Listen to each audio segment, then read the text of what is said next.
इस वीडियो में है क्लास 9th के एक्सरसाइज 7.3 का क्वेश्चन नंबर 5। क्वेश्चन में दिया है ABC is an isosceles triangle with AB equals to में AC। Draw AP perpendicular to BC to show that angle B equals to में एंगल C।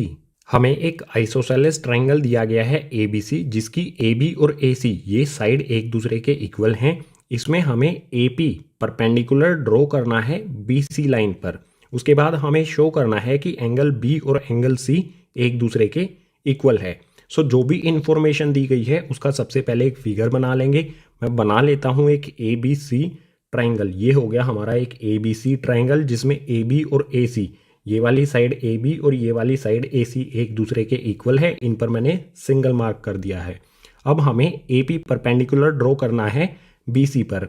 सो A से लेके P point तक एक मैं परपेंडिकुलर ड्रॉ कर दूंगा और परपेंडिकुलर क्या होता है हमेशा 90 डिग्री का। सो ये एंगल हो जाएगा हमारा 90 डिग्री इस साइड में भी और इस साइड में भी। दोनों साइड परपेंडिकुलर के दोनों साइड 90 डिग्री का एंगल बनता है।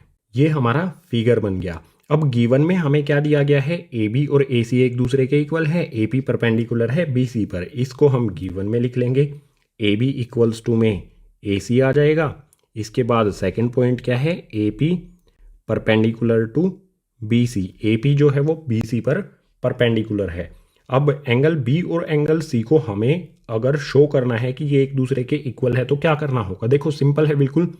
ABP ये वाला ट्राइंगल और ACP ये वाला ट्राइंगल, इन दोनों ट्राइंगल्स को मैं करूँगा कॉन्ग्रुएंट सबसे पहले।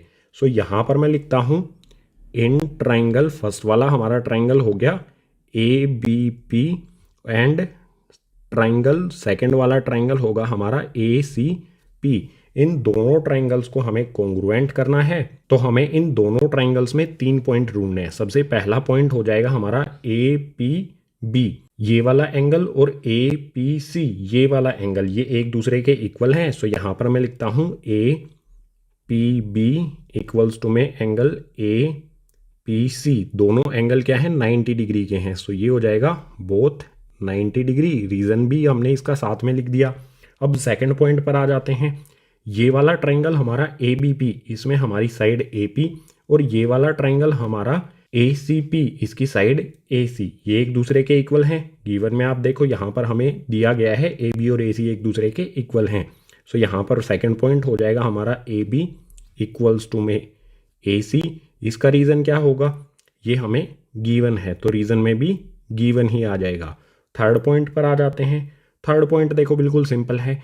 ABP इस वाले ट्राइंगल में AP आता है और ACP इस वाले ट्राइंगल में भी ये साइड आती है AP। सो यहाँ पर मैं लिखता हूँ AP इक्वल्स टू में AP। रीज़न क्या होगा इसका, कॉमन, क्योंकि AP दोनों ट्राइंगल्स में आती है तो रीज़न हो गया ये। 3 पॉइंट हमें मिल गए तो मैं यहाँ पर लिख सकता हूँ triangle ABP congruent to triangle ACP। Triangle ABP और ट्राइंगल ACP एक दूसरे के कॉन्ग्रुएंट है। कौन से रूल से हुआ ये इंपॉर्टेंट है। सबसे पहले हमें 90 डिग्री का एंगल मिला। 90 डिग्री एंगल के बाद सेकंड पॉइंट में हमें क्या मिला, 90 डिग्री के अपोजिट वाली साइड यानी कि हाइपोटेनियस, और उसके बाद एक साइड मिल गई हमें AP जो दोनों ट्राइंगल्स में कॉमन थी। यानी कौन सा रूल होगा हमारा, RHS, राइट एंगल हाइपोटेनियस और साइड वाला रूल। RHS रूल से ABP और ACP ये दोनों ट्राइंगल एक दूसरे के हो गए कॉन्ग्रुएंट। अगर ये ट्राइंगल और ये ट्राइंगल कॉन्ग्रुएंट है तो मैं लिख सकता हूँ एंगल B और एंगल C एक दूसरे के इक्वल होगा। यहाँ पर मैं लिखता हूँ एंगल B इक्वल्स टू में एंगल C। कौन से रूल से होगा ये, CPCT रूल से। CPCT यानी कि corresponding part of congruent triangle rule से। यही हमें शो करना था। एंगल B और एंगल C एक दूसरे के इक्वल हैं, हमने यहाँ पर इसे शो कर दिया।